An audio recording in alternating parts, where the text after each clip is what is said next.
Hello everyone. Today we are going to start with a new topic, and as you can see on your screen, today we are going to start the Arbitration and Conciliation Act, and our approach will be judiciary exam based approach. We will be studying Arbitration and Conciliation Act according to the questions which are asked in judiciary exams. Particularly if I talk about Delhi Judiciary Services and any other allied exams like AIBE, the Bar Council exam, or any other exam in which Arbitration and Conciliation Act comes. So particularly our approach will be exam based approach, and we will be doing those questions also.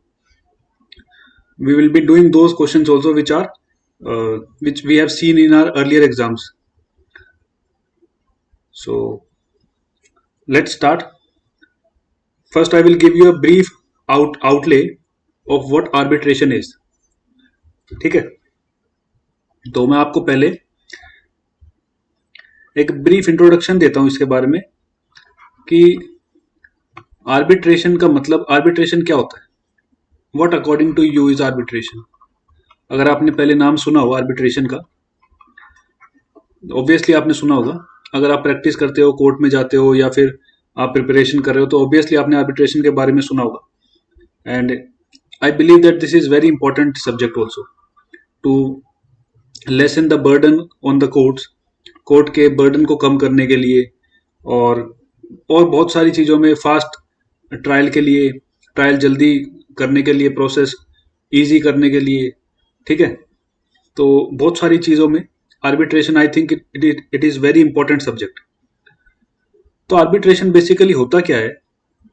देखो, अगर आपको अपना case resolve कराना है तो particularly आपके पास क्या options है. आप कोर्ट में जाओगे, सपोज कोई डिस्प्यूट हुआ. नॉर्मल केसेस में क्या होता है कि अगर ए और बी के बीच में कोई डिस्प्यूट होता है, ए और बी के बीच में कोई डिस्प्यूट होता है, डिस्प्यूट, तो ये कहां पर जाएंगे. नॉर्मली कोर्ट्स में जाते हैं. ठीक है ना.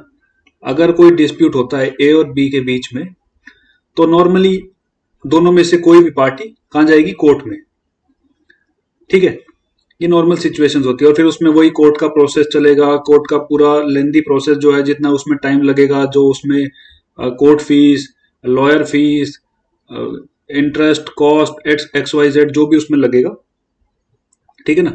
ऊपर से मेंटल ट्रॉमा, एंजाइटी कॉस्ट और एक्स वाई जेड, बहुत सारी चीजें होती है जो आपको पता है कि court cases, CPC, particularly CPC, CrPC, आपको सब पता होगा.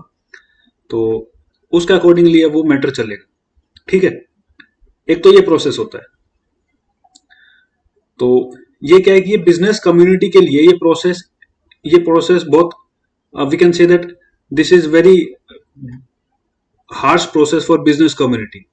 ठीक है, सपोज कोई बिजनेस कर रहा है और उसका मैटर कोर्ट में चला जाता है, उस पर स्टे आ जाता है, और सपोज वो मैटर स्टे या जो भी है वो इंजंक्शन, तो सपोज वो 2-3 साल, 4 साल, 5 साल चल जाता है. उस सिचुएशन में उस पर्सन के बिजनेस का क्या होगा. अगर अगर हम ए और बी को ही मान ले, और सपोज ए, इसमें दोनों पार्टी बिजनेसमैन है, दोनों पार्टी बिजनेस करती है आपस में. ठीक है, और इनके बीच में कोई डिस्प्यूट अराइज हो जाता है, इनके बीच में कोई डिस्प्यूट अराइज हो जाता है, और ये मैटर कोर्ट में जाता है. ठीक है, सपोज ए इस मैटर को कोर्ट में लेकर जाता है, और ये मैटर कोर्ट में सपोज 5 साल तक चलता है, 5 years तक ये मैटर कोर्ट में चलता है. इस ड्यूरेशन में 5 साल तक अगर सपोज 5 साल तक कोई इंजंक्शन, कोई स्टे आ गया किसी प्रॉपर्टी पर, सपोज कोई सूट प्रॉपर्टी है, सपोज ये जिस पे इंडस्ट्री लगी हुई थी, इंडस्ट्री. ठीक है, और अब इस पे स्टे आ गया और ये हो गई बंद. ठीक है, तो अब इसमें बिजनेस में मेजर लॉसेस होते हैं. मेजर लॉसेस हो सकता है बैंकक्रप्ट भी हो जाए बिजनेस, तो उससे बहुत सारे आदमियों की नौकरी चली जाएगी, जॉब लॉस होगी. ठीक है, जॉब लॉस के साथ में और क्या क्या होगा. अगर कोई लोन लिया हुआ है तो उसमें इशू आएगा. तो इस तरीके से एक बिजनेस बंद होने से इकोनॉमी पे, वर्कर्स पर, बैंक्स पर बहुत सारे एलाइड इफेक्ट उसके होते हैं. ठीक है, तो इस वजह से ये जो कोर्ट का प्रोसेस होता है, जो बहुत हार्श लेंदी प्रोसेस होता है, ये जनरली बिजनेस कम्युनिटी, बिजनेस जो करते हैं पर्सन, उनके लिए ये बहुत डिफिकल्ट प्रोसेस होता है। तो इसीलिए एक दूसरा ऑप्शन निकाला, एक दूसरा ऑप्शन निकालने की कोशिश करी गई, आर्बिट्रेशन की। ठीक है, तो जनरली आप देखोगे जितने भी बिजनेस कॉन्ट्रैक्ट्स होंगे, जितने भी आपको ऐसे मनी रिलेटेड कॉन्ट्रैक्ट्स होंगे, बिजनेस रिलेटेड कॉन्ट्रैक्ट्स होंगे, कॉन्ट्रैक्ट्स पर्टिकुलरली आजकल तो बात करें तो आपको सब में ही हर बिजनेस कॉन्ट्रैक्ट में या अदरवाइज यूजुअल कोर्स में भी जो कॉन्ट्रैक्ट होते हैं, उनमें भी आपको देखने को मिलेगा आर्बिट्रेशन क्लॉजेस लिखा होता है। अगर आप ध्यान से देखोगे, आपने कभी अगर नोटिस किया होगा, तो आर्बिट्रेशन क्लॉज उसमें लिखा होता है। तो आर्बिट्रेशन क्या होता है? आर्बिट्रेशन क्लॉज में क्या होता है कि अगर ए और बी के बीच में डिस्प्यूट होता है ना, अगर ए और बी के बीच में डिस्प्यूट होता है, तो इनको कोर्ट जाने की रिक्वायरमेंट नहीं है। ठीक है ना, इनको ये रिक्वायरमेंट नहीं है कि ये कोर्ट में जाए। ठीक है, वो एग्रीमेंट में लिख दिया जाता है। एग्रीमेंट में ये क्लॉज ऐड कर कर या पर्टिकुलरली एक सेपरेट एग्रीमेंट बनाकर उसी में ये मेंशन कर दिया जाता है कि अगर पार्टीज के बीच में कोई डिस्प्यूट होता है तो अपना मैकेनिज्म खुद बना लेते हैं कि हम सपोज ये आर्बिट्रेटर है X person, X Y Z कोई भी पर्सन हो, ठीक है, तो उसके पास जाएंगे और उसके पास अपने डिस्प्यूट को रिजोल्व कराएंगे और उसका जो भी अवार्ड होगा, अवार्ड बोलते हैं यहाँ पर, ऑर्डर या डिक्री उसको नहीं बोलेंगे, तो जो भी अवार्ड होगा वो बाइंडिंग होगा। ठीक है, तो मतलब एक इजी प्रोसेस होता है। इस प्रोसेस से बचने के लिए ये टाइम कंज्यूमिंग जो प्रोसेस होता है कोर्ट का, ये जो टाइम कंज्यूमिंग प्रोसेस होता है कोर्ट का, ये सारा जिसमें आपकी कॉस्ट भी लग रही है, सपोज लिटिगेशन कॉस्ट लग रही है, लॉयर्स की कॉस्ट लग रही है, कोर्ट फीस अलग से लग रही है, टाइम अलग से लग रहा है, आपका बिजनेस लॉस अलग से हो रहा है ना। तो कोर्ट में तो बहुत सारी चीजें लग जाती है। और फिर दूसरी चीज, अपील पे अपील, अपील पे अपील, तो एक मेजर टाइम लॉस और मनी लॉस। और एक्चुअली बिजनेस ही कई कई बार तो क्या होता है कि बिजनेस ही बैंकरप्ट हो जाता है इन कोर्ट केसेस के चक्कर में। ठीक है, ठीक है ना। तो इस प्रोसेस से बचने के लिए, इस प्रोसेस को बाईपास करने के लिए एक आर्बिट्रेशन का इजी मेथड जो है निकाला गया कि भाई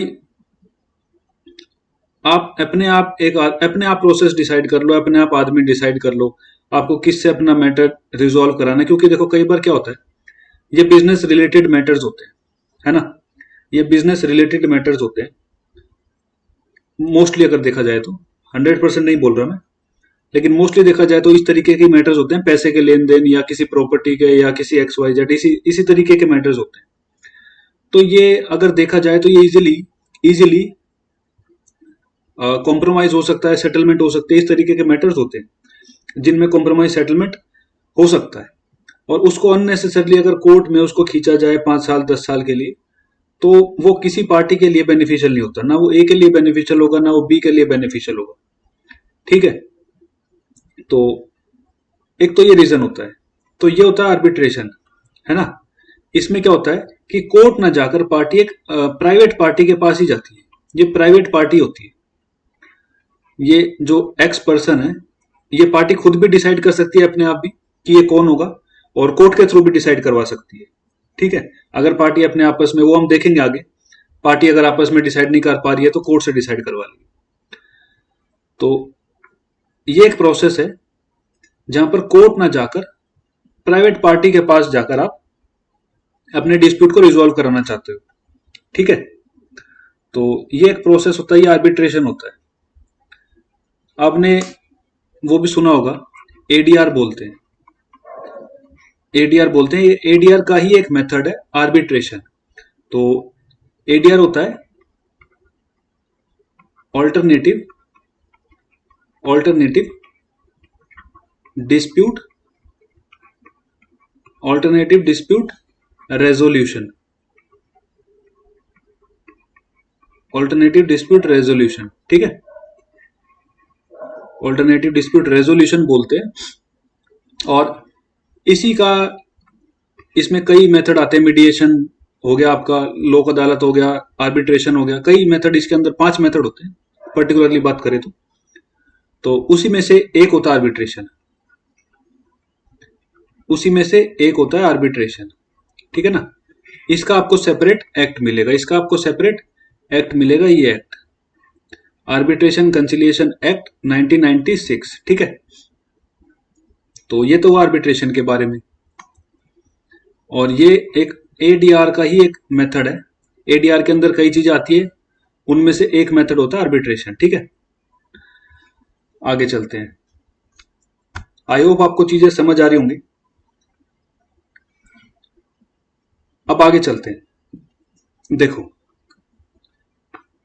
अब आप मुझे बताओ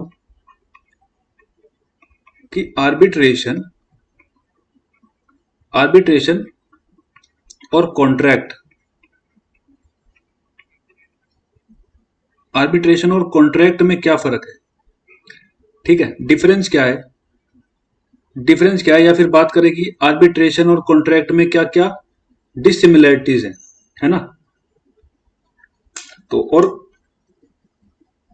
क्या आर्बिट्रेशन भी एक कॉन्ट्रैक्ट होता है, या कॉन्ट्रैक्ट की टर्म होती है, क्या होता है पर्टिकुलरली।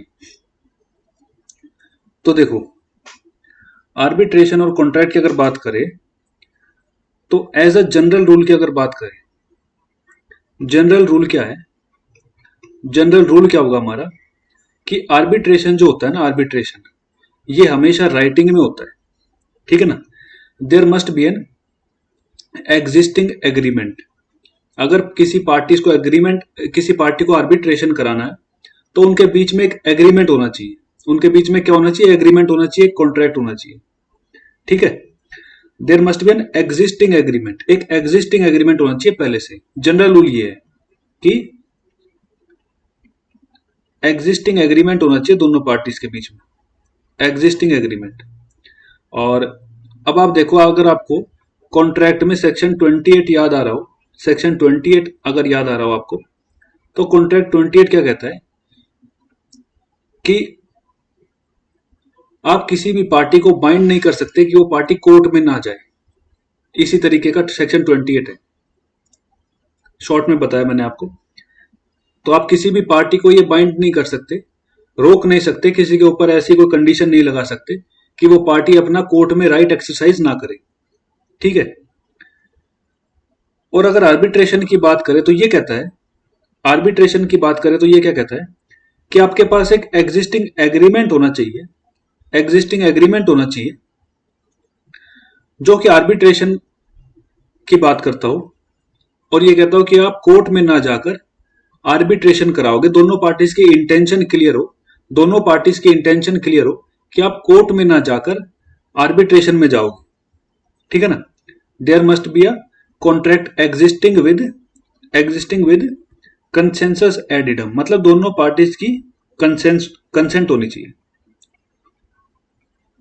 Consensus ad idem. ये फ्रेज आपने कॉन्ट्रैक्ट में पढ़ा होगा, ये फ्रेज आपने कॉन्ट्रैक्ट एक्ट में पढ़ा होगा, ठीक है ना।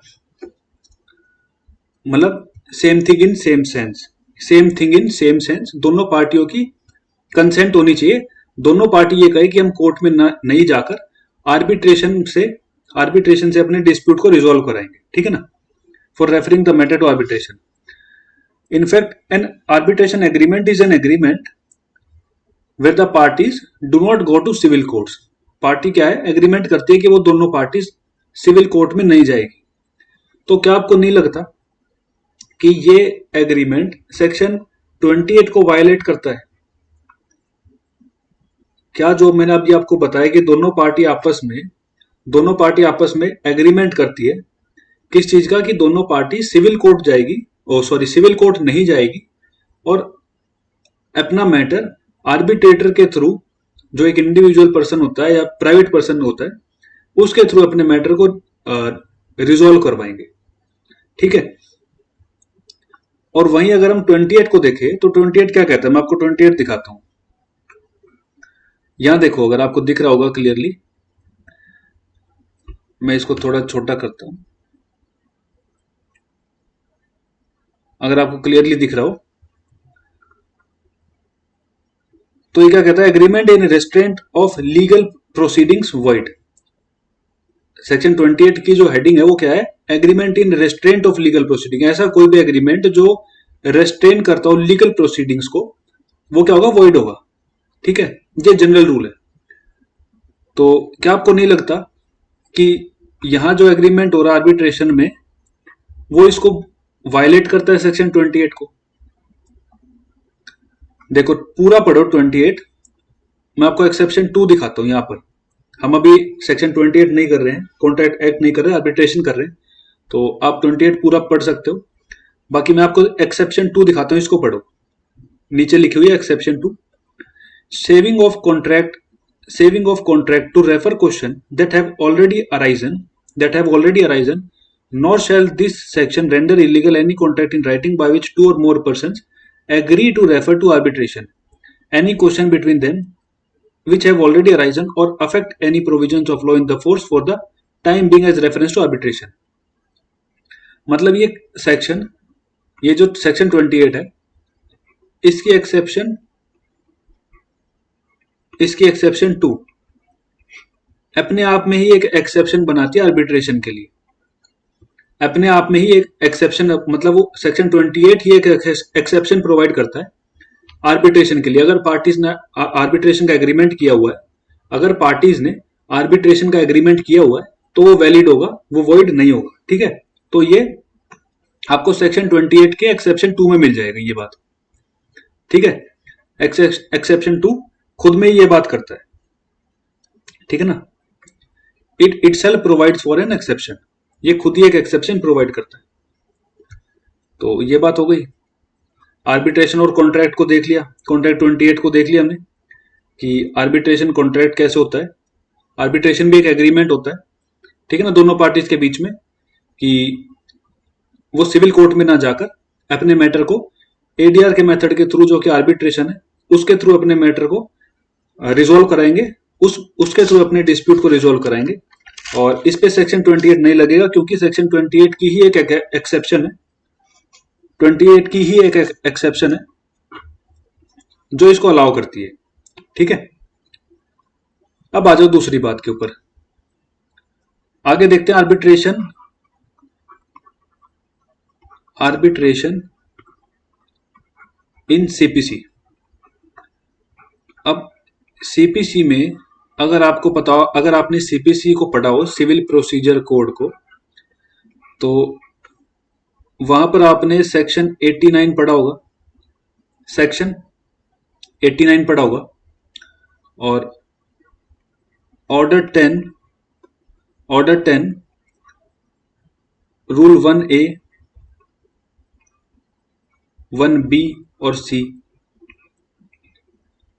ठीक है ना, ये रूल 1A 1B और 1C।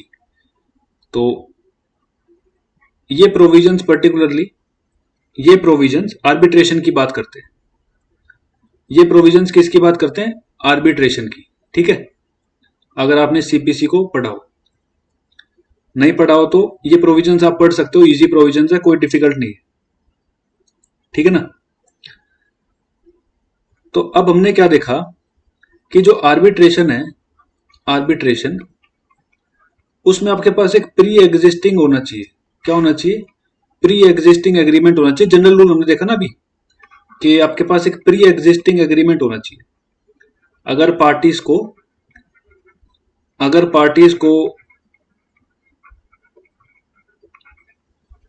एग्रीमेंट, अगर पार्टीज को क्या कराना, आर्बिट्रेशन कराना, तो उनके पास एक एग्रीमेंट होना चाहिए और राइटिंग में होना चाहिए, और उसको कोर्ट में डिपॉजिट करेंगे।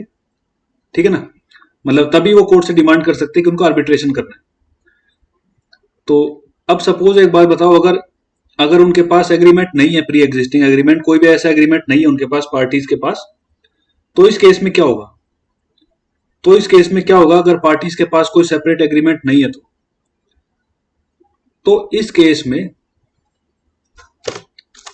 एग्जाम्पल के थ्रू समझ लो, अगर ए और बी ने कोई बिजनेस करते हैं, दोनों पार्टीज, ठीक है, ये दोनों पार्टीज कोई बिजनेस करते हैं और इन्होंने अपने बिजनेस के रिगार्डिंग एक कॉन्ट्रैक्ट भी बना रखा है। मान लो सेल परचेज किसी चीज का करते हैं, तो उसमें बकायदा इन्होंने एग्रीमेंट कॉन्ट्रैक्ट बना रखा है अपना, ठीक है, लेकिन उसमें आर्बिट्रेशन का क्लॉज नहीं है, ठीक है, या कोई सेपरेट एग्रीमेंट नहीं है आर्बिट्रेशन के रिगार्डिंग, कोई भी ऐसा एग्रीमेंट नहीं है जो आर्बिट्रेशन की बात करता हो। तो अब मान लो इनके बीच में अगर डिस्प्यूट अराइज हो जाता है, ए और बी के बीच में, अब अगर ए और बी के बीच में डिस्प्यूट अराइज हो जाता है, तो ये मैटर आर्बिट्रेशन, अब ये इनको कोर्ट में नहीं जाना, अब इन दोनों पार्टीज को कोर्ट में तो जाना नहीं है, तो अब इस मैटर को आर्बिट्रेशन में कैसे लेके जाया जाएगा? अब ये मैटर आर्बिट्रेशन कैसे जाएगा? क्योंकि आर्बिट्रेशन क्या कहता है कि एक प्री एग्जिस्टिंग एग्रीमेंट होना चाहिए, आपके पास एक एग्रीमेंट होना चाहिए राइटिंग में। ये आर्बिट्रेशन कहता है, कहां कहता है वो हम देखेंगे आगे सेक्शंस में, ठीक है ना। बट पर्टिकुलरली जो मैंने बताया कि इस सिचुएशन में पार्टीज के पास एग्रीमेंट नहीं है, तो क्या होगा? क्या वो आर्बिट्रेशन में नहीं जा सकते, कोर्ट ही जाना पड़ेगा उन्हें? सो देखो, अगर उनके पास ये ऐसा कोई एग्रीमेंट नहीं भी है, सपोज नहीं भी है, तो मैं आपको सेक्शन 89 दिखाता हूं पहले। ये देखो, सेक्शन 89 पढ़ते हैं। Where it appears to the court that there exists element of a settlement which may be acceptable to the parties, the court shall formulate the terms of settlement and give them to the parties for their observations.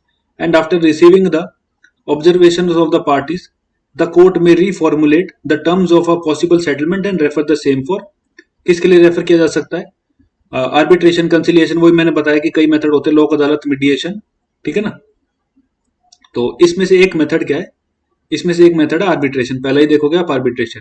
तो ये कहता है कि court refer कर सकता है, where it appears to the court that there exist element of settlement, court को ऐसा लगता है कि हाँ सेटलमेंट हो सकता है पार्टीज के बीच में, ठीक है ना, और पार्टीज एक्सेप्ट कर सकती है उस सेटलमेंट को। तो कोर्ट क्या करेगा? Court shall formulate the terms of settlement and give them to the parties for their observations, and after receiving the observation of the parties the court may reformulate the terms of the possible settlement and refer the same for, इनमें से किसी process के लिए court refer कर सकता है, arbitration हो, conciliation, mediation, ये सारा ये आप पढ़ सकते हो सारा, ठीक है, ठीक है ना।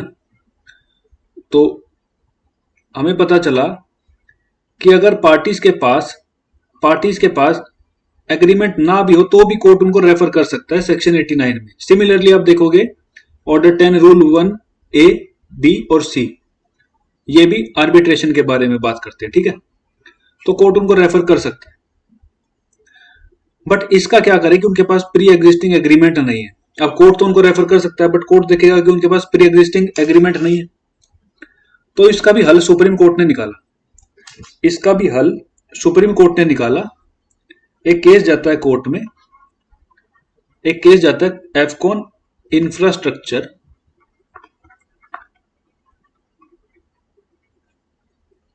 Infrastructure versus Cherian Varkey construction,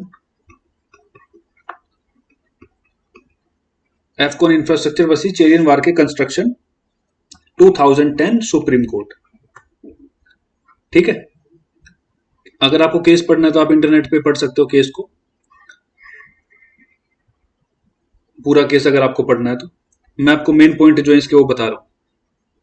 तो कोर्ट ने क्या बोला, कोर्ट ने क्या क्लैरिफाई किया, that in such a situation following methods can provide the means to start arbitration which is as follows. Court ने कुछ मेथड बताए कि अगर ऐसी कोई सिचुएशन है जिसमें पार्टीज के पास कोई आर्बिट्रेशन एग्रीमेंट नहीं है और कोर्ट को ऐसा लगता है कि यहाँ सेटलमेंट हो सकती है उन मैटर में, तो क्या होगा अगर पार्टीज जाना चाहते हैं आर्बिट्रेशन में, तो कोर्ट ने कुछ रास्ता निकाले पार्टीज को आर्बिट्रेशन में जाने के लिए। वो क्या है?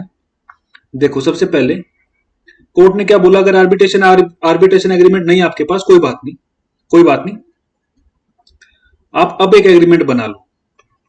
मतलब parties can enter into a separate agreement,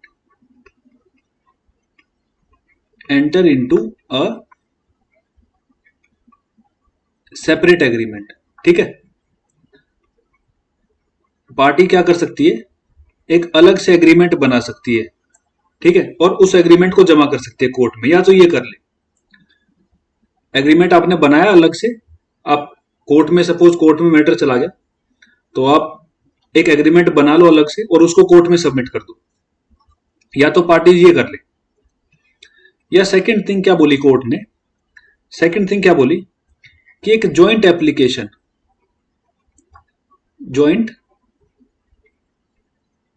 application जमा कर दे कोर्ट में, दोनों पार्टी साइन करके, दोनों पार्टी साइन करके, signed by both the parties, signed by both the parties. तो दोनों पार्टी साइन कर कर, दोनों पार्टी साइन करके एक ज्वाइंट एप्लीकेशन जमा करा दे कोर्ट में, ठीक है। या तो ये हो जाए, दूसरी चीज हो गई। तीसरी चीज क्या है, तीन चीजें बताई थी कोर्ट ने, तो तीन चीजें क्या, तीसरी क्या है कि अगर पार्टीज को ये भी नहीं करना, एप्लीकेशन भी नहीं बनानी, एग्रीमेंट भी नहीं बनाना, तो पार्टी क्या करे, कोर्ट में जज को ही बोल दे, कोर्ट में जज साहब को ही बोल दे कि वो ही अपनी ऑर्डर शीट में रिकॉर्ड कर दे, जिसको दोनों पार्टी साइन कर देगी, ठीक है ना। द जज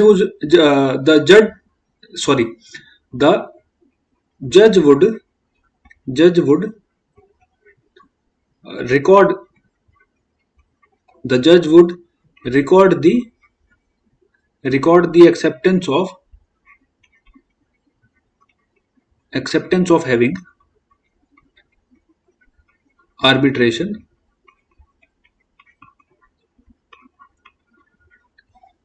the judge would record the acceptance of having arbitration in his order sheet, ठीक है। तो जो ऑर्डर शीट होगी ना, उसी में जज साहब भी रिकॉर्ड कर देंगे, जज साहब भी रिकॉर्ड कर देंगे और दोनों पार्टीज उसको साइन कर देंगी। तो अगर पार्टीज के पास एग्रीमेंट नहीं भी है तो एफकॉन इंफ्रास्ट्रक्चर की जजमेंट के अकॉर्डिंगली हेल्ड हुआ, और सुप्रीम कोर्ट ने ये पॉइंट्स बताया कि अगर पार्टीज के पास एग्रीमेंट नहीं है तो पार्टीज ये कर सकती है, ठीक है, और फिर आर्बिट्रेशन में जा सकती है, क्योंकि कोर्ट को भी पता है कि इजी प्रोसेस आर्बिट्रेशन है और कोर्ट इसको हमेशा सपोर्ट करता है, ठीक है ना। कोर्ट हमेशा आर्बिट्रेशन को, मीडिएशन, लोक अदालत, मतलब जो इजी प्रोसेस से मैटर डिस्प्यूट जो है सॉल्व हो सके, कोर्ट हमेशा उसको प्रेफर करता है, कोर्ट हमेशा उसको सपोर्ट करता है, ठीक है।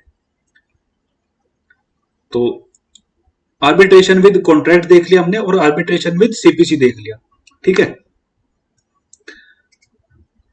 अब आगे चलते हैं, अब बेयर एक्ट पर चलते हैं, बेयर एक्ट पर आ जाओ, और ये तो इंडेक्स है, आगे आ जाओ फर्स्ट पेज पर जहां पर प्रिएम्बल मिलेगा आपको, यहां पर आ जाओ जहां प्रिएम्बल मिलेगा आपको, ठीक है। तो स्टार्ट करो ये लॉन्ग टाइटल से, ठीक है, यहां से स्टार्ट कर रहा हूं मैं। An act to consolidate, consolidate का मतलब आपको पता होगा, कंसोलिडेट का मतलब क्या होता है, कई सारे एक्ट होते हैं ना, मान लो पहले 4-5 एक्ट थे, उन 4-5 एक्ट को मिलाकर एक एक्ट बना दिया, एक तो ये मतलब होता है। दूसरा क्या होता है, जहां भी कंसोलिडेट लिखा हुआ मिलेगा आपको, उसका मतलब होता है कि ये एक्ट एग्जॉस्टिव है, और कोई भी मैटर अगर आर्बिट्रेशन से रिगार्डिंग होना तो वो इसी एक्ट के अकॉर्डिंगली होगा, इससे बाहर जाकर नहीं होगा, ठीक है ना। कंसोलिडेट का मतलब एक तो ये होता है कि सारे एक्ट को मिला के एक बना दिया, और दूसरा क्या होता है कि ये एक्ट क्या है, एग्जॉस्टिव, एग्जॉस्टिव बोलते हैं। एग्जॉस्टिव मतलब कोई भी, आपको अगर आर्बिट्रेशन से रिगार्डिंग कोई बात करनी है, कंसिलिएशन से रिगार्डिंग कोई बात करनी है, तो आपको यही मिलेगी, और इसके बाहर आप नहीं जा सकते, इसके बाहर आपको कहीं नहीं मिलेगा कुछ भी। तो पढ़ते हैं, an act to consolidate and amend the law relating to, अब देखना क्या क्या इसके अंदर आपको मिलेगा। रिलेटिंग टू डोमेस्टिक आर्बिट्रेशन, पहली बात करता है डोमेस्टिक आर्बिट्रेशन की। दूसरी बात करता है इंटरनेशनल कमर्शियल आर्बिट्रेशन की। तीसरी बात करता है enforcement of foreign arbitral award, ठीक है ना, as also to define the law relating to conciliation and for matters connected therewith और इंसिडेंटल देयरटू, ठीक है। तो हमने बात करी domestic arbitration, international commercial arbitration, enforcement of foreign arbitral awards, और सारा कैसे होगा ये, enforcement of foreign arbitral award, और आगे बात करें तो कंसिलिएशन, ठीक है। हमने क्या बात करी, आर्बिट्रेशन क्या क्या चीजें कवर करता है, अगर मैं आपको बताऊं आर्बिट्रेशन क्या क्या चीजें कवर करता है, आर्बिट्रेशन की बात करें तो आर्बिट्रेशन कवर करता है, ये एक्ट कवर क्या करता है, सबसे पहले आर्बिट्रेशन जो दो तरीके का है। आर्बिट्रेशन जो है वो दो तरीके से है। एक पहला डोमेस्टिक, डोमेस्टिक, और दूसरा क्या है, इंटरनेशनल, इंटरनेशनल। ठीक है। एक और चीज क्या बात करता है, enforcement, enforcement of arbitral award, enforcement of arbitral award की बात करता है। ठीक है। और तीसरी चीज क्या है जो हमने देखी, कंसिलिएशन, कंसिलिएशन। ठीक है। तो यही सारी चीजें लिखी हुई है ना। देखो आर्बिट्रेशन दो तरीके से होता है, डोमेस्टिक आर्बिट्रेशन होता है और इंटरनेशनल आर्बिट्रेशन होता है, इंटरनेशनल आर्बिट्रेशन होता है। ठीक है। International commercial arbitration, international commercial arbitration. दोबारा देख लो यहां पर, an act to consolidate and amend the law relating to domestic arbitration, domestic arbitration, international commercial arbitration, ये तो आर्बिट्रेशन के पार्ट हो गए। और क्या है, enforcement of foreign foreign arbitral awards, जो अवार्ड फॉरन आपका इंटरनेशनल कमर्शियल आर्बिट्रेशन जिसमें भी हुआ, फॉरन हुआ, कहीं पर बाहर हुआ, उसको भी आप एनफोर्स करा सकते हो। And also to define the law relating to conciliation. ठीक है ना। And as also to define the law relating to conciliation, तो कंसिलिएशन भी एक हो गया। तो ये सारी चीजें हैं जो आपको इस एक्ट के अंदर मिलेंगी। ठीक है। ये सारी चीजें जो आपको इस एक्ट के अंदर मिलेंगी। अब आप सेक्शन, एक बार आप, एक चीज और दिखाता हूं मैं आपको, एक चीज और बताता हूं। ये जो कंसोलिडेट की हम बात कर रहे हैं ना, कंसोलिडेट की, तो हमने क्या क्या कंसोलिडेट करा पहले, क्या हमारे पास पहले कौन से एक्ट थे जिनको हमने कंसोलिडेट किया। तो इसके लिए आप सेक्शन 85 देख लो एक बार, सेक्शन 85, सेक्शन 85 देख लो एक बार।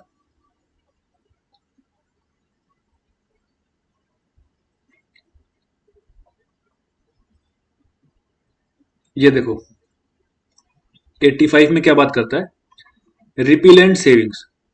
तो पहले कौन से एक्ट थे हमारे पास, the arbitration protocol and convention act 1937, उसके अलावा the arbitration act 1940, the foreign awards act, ये जो भी है 1961, are hereby repealed, are hereby repealed. ये क्या कहता है कि इनको रिपील कर दिया गया है। ये एक्ट थे हमारे पहले, ये एक्ट थे पहले, और इनको रिपील कर दिया गया है। ठीक है ना। इनको रिपील कर दिया गया है और रिपील करके ये एक्ट बनाया गया, क्या, आर्बिट्रेशन एंड कंसिलिएशन एक्ट 1996। ठीक है। ठीक है।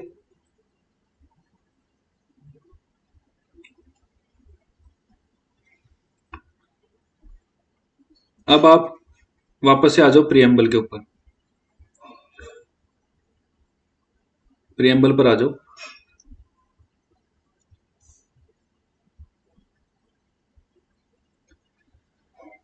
तो वो हमने देख लिया। अब आगे आ जाओ प्रियम्बल के ऊपर, प्रियम्बल पे बात करते हैं। प्रियम्बल क्या कहता है, where as the United Nation Commission on International, ये देखो, the United Nation Commission on International Trade Law, मतलब UNCITRAL, had adopted UNCITRAL model, had adopted UNCITRAL model on international commercial arbitration in 1985। 1985 में 1985 में UN ने, particularly UN ने एक model को adopt किया। यूएन ने, यूनाइटेड नेशंस आपको पता होगा कि यूएन ने एक मॉडल को अडॉप्ट किया, और उस मॉडल का क्या नाम था, UNCITRAL model law on international commercial arbitration in 1985। देखो आपको एक चीज पता होगी कि बिजनेसेस जो है पहले के टाइम में और आज के टाइम में बहुत डिफरेंस है। पहले के टाइम में सपोज कंट्री टू कंट्री इतना बिजनेस नहीं था जितना इंट्रा कंट्री था, इंटरनेशनल इतना नहीं था, कंट्री से बाहर इतना नहीं था, कंट्री के अंदर ही अपने आप ही इकोनॉमिक एक्टिविटी चलती थी और जो बिजनेसेस होते थे वो कंट्रीज के अंदर ही मैनेज होते थे। लेकिन अगर हम बात करें, अगर आज की हम बात करें तो आज के टाइम में आप देखोगे कि बिजनेसेस जो है वो वर्ल्ड वाइड हो रहे हैं, ठीक है ना, वर्ल्ड वाइड हो रहे हैं। और आज के टाइम में कोई बाउंड्रीज नहीं है बिजनेस के लिए। आप देखोगे कि अमेरिकन कंपनीज आपको इंडिया में मिलेंगी, रशियन कंपनीज आपको इंडिया में मिलेंगी, या यूके की कंपनीज आपको मिलेंगी। सिमिलरली आपको इंडियन कंपनीज भी फॉरेन में मिलेंगी। तो आज के टाइम में कोई बाउंड्रीज नहीं है किसी बिजनेस की। तो अगर इस हिसाब से हम आर्बिट्रेशन को देखें, तो एक मेथड तो एडीआर तो मैंने आपको बता ही दिया, ठीक है, ठीक है ना। प्रोसेस क्या है एडीआर का, लेकिन एडीआर में भी हम रूल्स क्या फॉलो करेंगे। भाई एडीआर हम कर रहे हैं, आर्बिट्रेशन हम कर रहे हैं, और सपोज एक फॉरेन पार्टी है, उनके वहां अलग रूल्स होंगे, और एक इंडियन पार्टी है तो यहाँ अलग रूल्स होंगे। और वही केस मैटर, अगर केस मैटर में फंसते हैं, टाइम खराब कोर्ट में, 5 साल 6 साल 10 साल, तो फॉरेन कंपनीज जो है वो तो इंटरेस्टेड नहीं होंगे इंडिया में बिजनेस करने के लिए, ठीक है ना। अल्टीमेटली सरकार को जीडीपी के बारे में भी सोचना है, इकोनॉमिक एक्टिविटीज के बारे में भी सोचना है ना। तो अगर बिजनेस करना इतना हार्ड हो जाएगा तो जो फॉरेन कंपनीज हैं वो इतनी इंटरेस्टेड नहीं होंगी इंडिया में बिजनेस करने के लिए। और क्योंकि अब बिजनेसेस वर्ल्ड वाइड होने लगे, ठीक है ना, इकोनॉमिक एक्टिविटी वर्ल्ड वाइड हो रही है, तो इसको देखते हुए इन सबको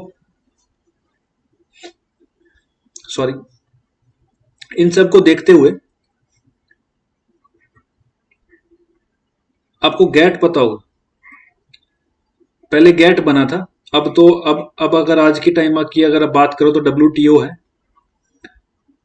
पहले गैट था, इसकी फुल फॉर्म होती है general agreement on trade and tariff. तो ये एग्रीमेंट पहले के टाइम में बने थे, फिर बाद में डब्ल्यूटीओ बनाया गया जो सारे बिजनेसेस और इन चीजों को हैंडल करते हैं, ठीक है ना। अकॉर्डिंगली सेम लाइंस पर ही यूएन ने एक और मॉडल बनाया, UNCITRAL models on international commercial arbitration, कि भाई अगर इस तरीके से दो इंटरनेशनल कंपनीज है और उनके बीच में अगर कोई डिस्प्यूट होता है तो उसको फास्ट रिजॉल्व कैसे किया जाए, फटाफट उसको रिजॉल्व करने के लिए क्या प्रोसेस बनाया, एक प्रोसेस बनाया आर्बिट्रेशन का। और उसके जितने भी सिग्नेटरीज हैं, सिग्नेटरीज होते हैं ना यूएन के, भाई यूएन में कौन कौन सी कंट्रीज जो हैं वो सिग्नेटरी है, किस किस कंट्री ने उनके एग्रीमेंट को साइन किया हुआ है, तो उन सबको भी बोला कि आप सब भी यही मॉडल अडॉप्ट करो अपनी कंट्रीज में, ताकि एक इजी प्रोसेस हो जाए और बिजनेस करना इजी हो जाए, ठीक है ना। ताकि इसका रीजन क्या होगा कि ट्रेड करना आसान हो जाए, कंट्रीज टू कंट्रीज के बीच में, ठीक है। तो आगे देखो, and where as the General Assembly on the United Nations had recommended that all countries, ये देखो, recommended that all countries give due consideration to the said model law in view of desirability of uniformity of the law of arbitral procedures and specific needs of international commercial arbitration practice। तो UN ने recommend किया सारी countries को कि आप भी इसी model को अडॉप्ट करो, ताकि सारी कंट्रीज के लिए एक क्या हो जाए, एक यूनिफॉर्मिटी आ जाए लॉ में, एक ही लॉ सारी कंट्रीज के लिए। ऐसा ना हो कि हर कंट्री अलग अलग लॉ को फॉलो कर रही है, तो उससे उसका रिजल्ट क्या होगा कि कंट्रीज आपस में बिजनेस नहीं कर पाएंगी इजीली, अगर सारी कंट्रीज अलग अलग लॉ को फॉलो करेंगी तो। लेकिन अगर कंट्रीज एक ही लॉ को फॉलो कर रही है, यूनिफॉर्म लॉ को फॉलो कर रही है, तो फिर इजी हो जाएगा प्रोसेस, है ना। फिर इतने कंफ्यूजन भी नहीं रहेंगे कंपनीज के बीच में, और कंपनीज डरेंगे भी नहीं दूसरी कंट्रीज में ट्रेड करने के रिगार्डिंग, ठीक है। And whereas UNICETRAL has adopted the UNICETRAL conciliation rules in 1980, similarly conciliation rules आपको मिलेंगे 1980 में। And whereas the General Assembly of the United Nations has recommended the use of the said rules in cases where a dispute arises in the context of international commercial relations and the parties seek an amicable settlement of that dispute by recourse to conciliation. And whereas the said model law and rules makes significant contribution to the establishment of a unified legal framework for the fair and efficient settlement of dispute arising in international commercial relations, and whereas it is expedient to make law relating to arbitration and conciliation taking into account the aforesaid model and rules, the aforesaid model law and rules. तो similarly इनको account में रखते हुए हमारी parliament ने क्या है, ये देखो नीचे देखो, by enacted by parliament in the 47th year of Republic of India as follows. ठीक है ना. तो ये सारी चीजें हेल्ड हुई कि भाई एमिकेबल सेटलमेंट के लिए क्या होगा कि सारी कंट्रीज का एक ही लॉ हो और जो यूएन ने रिकमेंड करा है सारी कंट्रीज उसको फॉलो कर रही है. तो क्योंकि इंडिया भी एक सिग्नेटरी है यूएन का, तो इंडिया ने भी इसको फॉलो किया और अकॉर्डिंगली पार्लियामेंट ने इसी के टर्म्स पे पार्लियामेंट ने क्या किया, एक लॉ इनेक्ट किया, आर्बिट्रेशन एंड कंसिलिएशन एक्ट. ठीक है. और जो इससे पहले लॉ चल रहे थे जो मैंने आपको बताया सेक्शन 85 में, उनको रिपील कर दिया गया. ठीक है, उनको रिपील कर दिया गया. अब आप मुझे एक चीज और बताओ कि पार्लियामेंट ने लॉ क्यों बनाया. पार्लियामेंट ने लॉ क्यों बनाया भाई? हर स्टेट अपना बना सकती थी? नहीं, स्टेट के पास भी तो लेजिस्लेचर है, स्टेट भी अपना लॉ बना सकती है. तो पार्लियामेंट ने लॉ क्यों बनाया? तो इसका रीजन मैं आपको बताता हूं. देखो, आपने आर्टिकल 253 अगर पढ़ा हो कॉन्स्टिट्यूशन में, 253 अगर आपने कॉन्स्टिट्यूशन में पढ़ा हो तो आपको ये बात पता होगी कि इंटरनेशनल सब्जेक्ट्स पर पावर जो है पार्लियामेंट के पास है. इंटरनेशनल सब्जेक्ट पर लॉ बनाने की पावर पार्लियामेंट के पास है, इसीलिए पार्लियामेंट ने इस लॉ को एनेक्ट किया. ठीक है. तो अभी आप हिस्ट्री जान गए, आर्बिट्रेशन का क्या रोल है वो जान गए, आर्बिट्रेशन क्या करता है वो समझ गए. ठीक है ना. कितने तरीके के हैं आर्बिट्रेशन, क्या क्या मतलब क्या क्या चीजें कवर होती है आर्बिट्रेशन एक्ट में, वो ये है जो मैंने आपको बताई. ठीक है. अब आगे आ जाओ. Short title and commencement. Section 1, the act may be called the arbitration and conciliation act. ठीक है. It extends to whole of India. पहले यहां पर जम्मू कश्मीर भी था, लेकिन उसको अमेंडमेंट होने के बाद 370 और 35 हटने के बाद इसको हटा दिया गया और अब ये कंप्लीट इंडिया पे एप्लीकेबल होता है. It shall came into force on such date as the central government may by notification in the official gazette appoint. ठीक है ना. तो अगर आपके पास पुराना एक्ट है, पुराना एक्ट, तो उसमें आपको यहाँ पर देखने को मिलेगा कि यहाँ पर एक दूसरी डेट लिखी हुई है. आपको यहाँ पर एक डेट देखने को मिलेगी अगर आपके पास पुराना बेयर एक्ट है तो आपको यहाँ पर एक 22 अगस्त देखने को मिलेगी शायद 1996. इस डेट को केम ऐसा आपको देखने को मिलेगा कि यहाँ पर लिखा हुआ है केम इनटू फोर्स ऑन 22 अगस्त 1996. अगर नया एक्ट है तो भी आपको नीचे फुट नोट में देखने को मिल जाएगा, फर्स्ट फुट नोट में. तो क्या आप मुझे बता सकते हो कि ये कब फोर्स में आया एक्ट, ये एक्ट फोर्स में कब आया? क्या आप मुझे बता सकते हो ये एक्ट फोर्स में कब आया? क्योंकि देखो ये डेट तो नहीं है, क्योंकि ये हटा दी गई है. ये आप देख सकते हो फुट नोट में भी आपको देखने को मिलेगी और यहां पर भी नहीं लिखी हुई. ठीक है. तो ये एक्ट फोर्स में कब आया? देखो, ये एक्ट फोर्स में जो आया ना, इस एक्ट की फोर्स में आने की डेट है 25 जनवरी, if I am not wrong, 25 जनवरी 1996. इस दिन को ये एक्ट फोर्स में आया.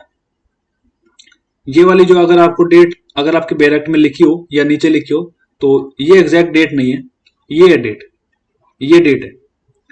और इसका क्या रीजन है मैं आपको बताता हूं. आप 86 निकालो एक बार अपने बेयर एक्ट में, 86 सेक्शन निकालो. 86 देखो, arbitration and conciliation ordinance is hereby repealed, and notwithstanding such repeal, any order, rule, or notification or scheme made or anything done, or any action taken in pursuance of any provisions of the said ordinance shall be deemed to have been made, done, or taken under the consideration provisions of this act. ठीक है. तो अगर आप article 123 और 213 को जानते हो, अगर आपने पढ़ा है तो आपको पता होगा कि ये ऑर्डिनेंस की बात करते हैं। किसकी बात करते हैं? ये बात करते हैं ऑर्डिनेंस की। ठीक है, तो ये मैंने आपको एक्ट इसलिए पढ़ाया, ये सेक्शन इसलिए पढ़ाया क्योंकि मैं आपको ये बताना चाहता हूं कि एक ऑर्डिनेंस जो है ना, हमारी पार्लियामेंट एक ऑर्डिनेंस लेकर आई थी, ऑर्डिनेंस लेकर आई थी। और ऑर्डिनेंस भी एक रूल ही, एक लॉ ही होता है।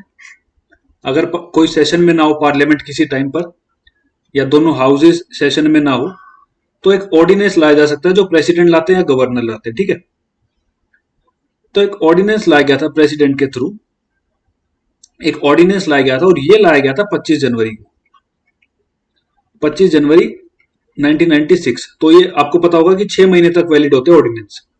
एक बार अगर कोई ऑर्डिनेंस आ जाए तो वो 6 महीने तक वैलिड होता है। तो ये ऑर्डिनेंस लाया गया, तो ये डेट थी ऑर्डिनेंस लाने की। और इसी के बाद कंटिन्यूएशन में, इसी के बाद कंटिन्यूएशन में जब दोनों पार्लियामेंट आ जाते हैं, सॉरी, पार्लियामेंट के दोनों हाउसेस जब होते हैं, तो इसी को पास कर दिया जाता है और इसी को एक्ट बना दिया जाता है।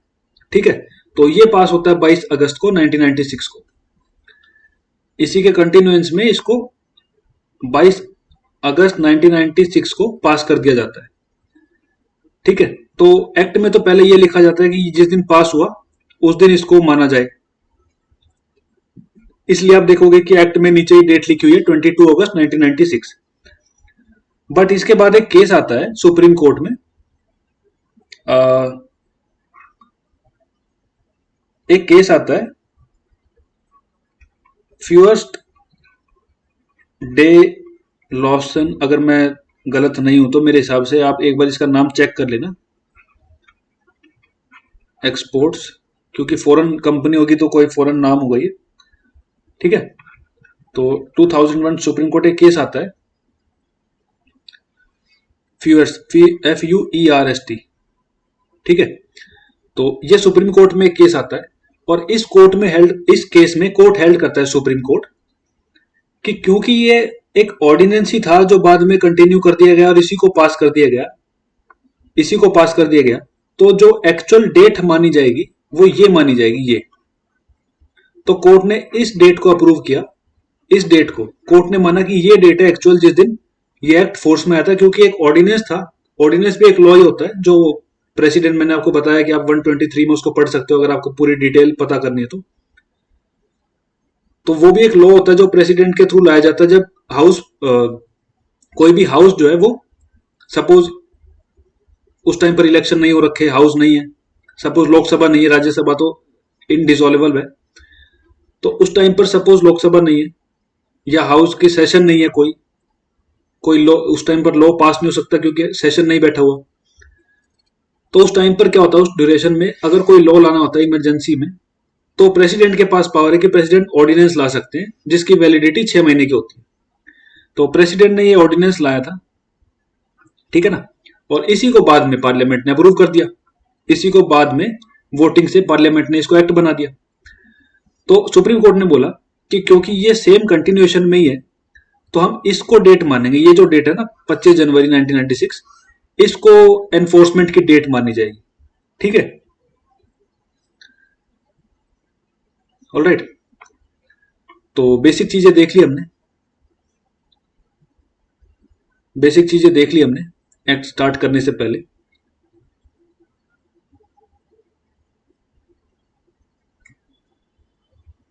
अब हम आगे देखते हैं, अब आगे देखते हैं आर्बिट्रेशन क्या। Arbitration means any arbitration whether or not administered by permanent whether or not administered by permanent arbitral institution। तो ये आर्बिट्रेशन की डेफिनेशन है। डेफिनेशन क्या कहती है, means any arbitration whether or not administered by a permanent arbitral tribunal। तो ये definition कोई क्लियर डेफिनेशन नहीं है किसी चीज की, ये डेफिनेशन कुछ क्लियर तो करती नहीं है कि आर्बिट्रेशन का मतलब क्या है। ये तो बस ये बताती है कि वो परमानेंट आर्बिट्रेशन ने ट्रिब्यूनल के थ्रू है या नहीं है, तब भी वो क्या होगा, आर्बिट्रेशन होगा। मीन्स एनी आर्बिट्रेशन वेदर और not administered by permanent arbitral institution. ठीक है ना, लेकिन एक्चुअली में आर्बिट्रेशन, जैसे मैंने आपको बताया, आर्बिट्रेशन क्या होता है? अगर आप आर्बिट्रेशन की बात करें तो आर्बिट्रेशन की कोई डेफिनेशन तो आपको मिलेगी नहीं पर्टिकुलरली कि भाई डिफाइन करें कि आर्बिट्रेशन होता क्या है। लेकिन आर्बिट्रेशन होता क्या है, आर्बिट्रेशन का मीनिंग क्या है, वो तो आप अगर क्वेश्चन प्रीलिमिनरी एग्जाम में आपको आता है तो आपको 2-1 बी ही मार्क करना है, 2-1 ए, सॉरी 2-1 ए में ही आर्बिट्रेशन की डेफिनेशन है। बट एक्चुअली वहां पर आर्बिट्रेशन है नहीं डिफाइंड। तो इसका मतलब होता है कि इंटेंशन या एक आइडिया है, इंटेंशन होती है पार्टीज की, किस चीज की? पार्टीज की इंटेंशन होती है और वो पार्टी एग्री करती है, दे एग्री, पार्टी जो है ना वो एग्री करते हैं, वो एग्री करते हैं किस चीज के ऊपर? दो पार्टीज है ए और बी, तो वो एग्री करेंगे कि जो डिस्प्यूट है उनके बीच में, जो पार्टीज के बीच में डिस्प्यूट है, dispute will be given to, वो किसको दिया जाएगा? वो कोर्ट को ना देकर, वो कोर्ट में ना जाकर एक प्राइवेट इंडिविजुअल को दिया जाएगा,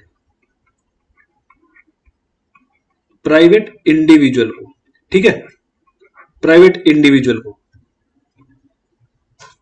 एंड नॉट टू कोर्ट्स, ठीक है ना, समझे? तो बेसिकली ये आर्बिट्रेशन होता है, ठीक है, कि आप कोर्ट में ना जाकर एक प्राइवेट इंडिविजुअल को अपना डिस्प्यूट दो सॉल्व करने के लिए। आगे देखो आर्बिट्रेशन एग्रीमेंट क्या होता है। अगर आर्बिट्रेशन एग्रीमेंट की बात करें तो ये भी कोई आर्बिट्रेशन एग्रीमेंट की डेफिनेशन तो देता नहीं, क्या कहता है? Means any agreement referred to in section 7, मतलब जो भी एग्रीमेंट सेक्शन 7 में होगा वो एग्रीमेंट होगा, ठीक है। तो सेक्शन 7 ही देख लेते हैं फिर। अगर सेक्शन 7 की बात कर रहे हैं तो हम सेक्शन 7 को देख लेते हैं, ठीक है। सेक्शन 7 क्या कहता है, सॉरी, सेक्शन 7 क्या कहता है? In this part, arbitration agreement means an agreement by the parties to submit to arbitration all or certain dispute which have arisen or which may arise between them. देखो क्या लिखा है, which has arisen or which may arise between them in respect of defined legal relationship, whether contractual or not. ऐसी relationship जो contractual है, contractual तो आप समझ गए, कॉन्ट्रेक्चुअल तो सारी रिलेशनशिप जो बिजनेस ट्रांजेक्शन होती है कॉन्ट्रेक्चुअल होती है। और नॉट की बात क्या है, नॉट कॉन्ट्रेक्चुअल कौन सी रिलेशनशिप्स होंगी? अगर नॉट कॉन्ट्रेक्चुअल की बात करें तो नॉट कॉन्ट्रेक्चुअल में आप देखोगे कि आपकी नेबर्स के साथ रिलेशनशिप जो है वो कोई कॉन्ट्रेक्चुअल नहीं होती, ठीक है ना। और टॉर्ट्स की बात करो तो टॉर्ट्स में कोई रिलेशनशिप आपकी कॉन्ट्रेक्चुअल नहीं होती। तो in this part arbitration agreement means an agreement by the parties, दो पार्टीज के बीच में agreement to submit to arbitration, कि हम आर्बिट्रेशन को सबमिट करेंगे, all or certain dispute which have arisen, जो अराइज हो चुके हैं, और विच में अराइज, जो अराइज होंगे। या तो अराइज हो चुके हैं, मैंने आपको बताया कि वो जजमेंट थी सुप्रीम कोर्ट की, उसके अकॉर्डिंगली अगर अराइज हो भी चुका है तो भी आप एग्रीमेंट बना के कोर्ट में दे सकते हो। या फिर में अराइज, आप कॉन्ट्रैक्ट करते टाइम ही उसमें एक आर्बिट्रेशन क्लॉज डाल सकते हो, सेपरेट एग्रीमेंट, हम देखते हैं क्या लिखा हुआ है।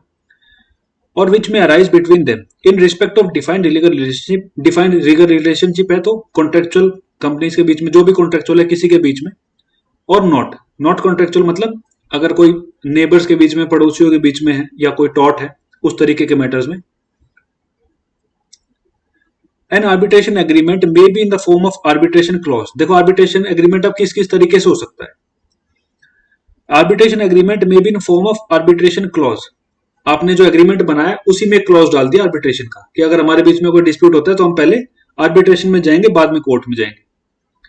इन अ कॉन्ट्रैक्ट और in the form of a separate agreement, या तो क्लॉज है, या तो आपके पास एक आर्बिट्रेशन क्लॉज है, आपके आपके एग्रीमेंट में ही एक आर्बिट्रेशन का क्लॉज है या तो आपके पास। और in form of a separate agreement, या तो आपका एग्रीमेंट सेपरेट है और आपका आर्बिट्रेशन का एग्रीमेंट सेपरेट है, ठीक है, एक पूरा आर्बिट्रेशन का एग्रीमेंट बना रखा आपने।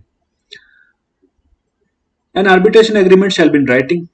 आर्बिट्रेशन एग्रीमेंट जो होगा वो हमेशा, मैं आपको स्टार्टिंग से बता रहा हूं कि आर्बिट्रेशन एग्रीमेंट हमेशा क्या होगा, राइटिंग में होगा, ठीक है। An arbitration agreement is in writing if it is contained in, अब उसको राइटिंग में कब माना जाएगा, an arbitration agreement is in writing if it is contained in a document signed by the parties, एक डॉक्यूमेंट होगा जो दोनों पार्टी साइन करेंगी। An exchange of letters, text, telegrams और other means of telecommunication including communication through electronic means which provides a record of the agreement, which provide a record of the agreement। और अब देखो ये क्या कहता है, पहले इसको समझ लो भाई। पार्टीज ने एक डॉक्यूमेंट बना, उसको साइन किया है तो इजी है, इसमें कोई दिक्कत वाली बात नहीं है। ए पार्ट में एक एग्रीमेंट बना, एक डॉक्यूमेंट बना, उसको दोनों पार्टीज ने साइन किया। दूसरा क्या कहता है, एन एक्सचेंज ऑफ लेटर्स, अगर कोई लेटर एक्सचेंज हो रखे हैं, टेलेक्स है, टेलीग्राम है, अदर टेलीकम्युनिकेशन के मीन्स, आपने अगर सपोज ईमेल के थ्रू ही, दोनों पार्टी ने ईमेल के थ्रू ही कोई अपना आर्बिट्रेशन एग्रीमेंट बना रखा है, इलेक्ट्रॉनिक मीन्स के थ्रू बना रखा है, मैसेजेस के थ्रू, व्हाट्सएप के थ्रू भी मान सकते हैं। Which provide a record of the agreement, जिसमें रिकॉर्ड आपके पास एग्रीमेंट का है ना, आपके पास ईमेल है तो प्रॉपर रिकॉर्ड होता है वो तो ये भी एक, ये भी, इसको भी माना जाएगा, इसको भी माना जाएगा एग्रीमेंट इन राइटिंग, ठीक है। आगे देखो, N exchange of statement of claims, statement of claims क्या होता है, जैसे रिटर्न स्टेटमेंट कोर्ट में जमा होती है ना, पेटिशन देते हैं, रिटर्न स्टेटमेंट देती है दोनों पार्टी, एक पार्टी पेटिशन दे रही है, दूसरी पार्टी उसका रिटर्न स्टेटमेंट दे रही है, उसी तरीके से इसमें बोलते हैं statement of claims. And defence in which existence of the agreement is alleged by one party and not denied by the other, उसमें एक पार्टी कहती है कि हमारे बीच में एक आर्बिट्रेशन एग्रीमेंट है और दूसरी पार्टी उसको डिनाई नहीं करती, तो इसको भी मान लिया जाएगा एक arbitration agreement. The reference in a contract to a document containing an arbitration clause, कोई भी डॉक्यूमेंट है जिसमें आर्बिट्रेशन क्लॉज है, constitutes an arbitration agreement if the contract is in writing and reference is such to make that arbitration clause part of the contract, ठीक है। और आपकी दोनों पार्टीज की इंटेंशन है कि इस पार्ट को आर्बिट्रेशन, इस पार्ट को जो है जहां पर भी वो आर्बिट्रेशन क्लॉज है, और दोनों पार्टीज की इंटेंशन है कि इसको आर्बिट्रेशन माना जाए, इसको आर्बिट्रेशन एग्रीमेंट माना जाए, तो वो उसको भी आर्बिट्रेशन एग्रीमेंट माना जाएगा, ठीक है। उसको भी क्या माना जाएगा, आर्बिट्रेशन एग्रीमेंट। तो आप देखोगे कि बहुत वाइड बनाया गया इसको, कि हर चीज कहीं पर भी लिखी हुई है, कोई क्लॉज है, कोई एग्रीमेंट है, पार्टीज ने ईमेल के थ्रू माना है, कैसे ही माना है।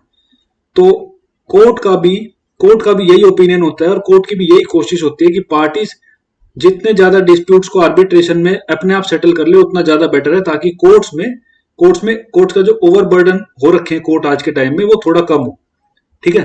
और डिस्प्यूट जो है जल्दी सेटल भी हो जाते हैं, और पार्टीज को जल्दी रिलीफ भी मिल जाती है, और पार्टीज की कॉस्ट बचती है, पार्टीज के एक्सपेंसेस बचते हैं, ठीक है।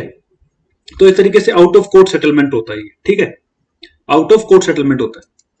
तो और ये सारी चीजें आर्बिट्रेशन मानी जाएगी जो मैंने आपको बताई। पार्टीज ने डॉक्यूमेंट साइन कर लिया, कोई एग्रीमेंट सेपरेट से कर लिया, एक क्लॉज डाल लिया, ईमेल के थ्रू हो गया, पार्टीज ने अगर कोर्ट प्रोसीडिंग्स के थ्रू जो है सेटलमेंट ऑफ क्लेम के, जब उस टाइम पर दोनों पार्टीज एक्सचेंज कर रही थी सेटलमेंट ऑफ क्लेम्स, वहां पर एग्री कर लिया, ठीक है। तो ये सारे जो मेथड है ना, इन सब को बोलेंगे, ये इन सब को आप आर्बिट्रेशन एग्रीमेंट के ही कैटेगरी में काउंट करोगे, ठीक है, ठीक है। तो 7 8 हमने देख लिया।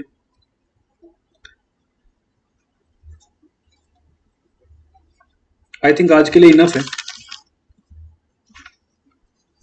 आई थिंक आज के लिए इनफ है, बाकी नेक्स्ट क्लास से देखेंगे, ठीक है।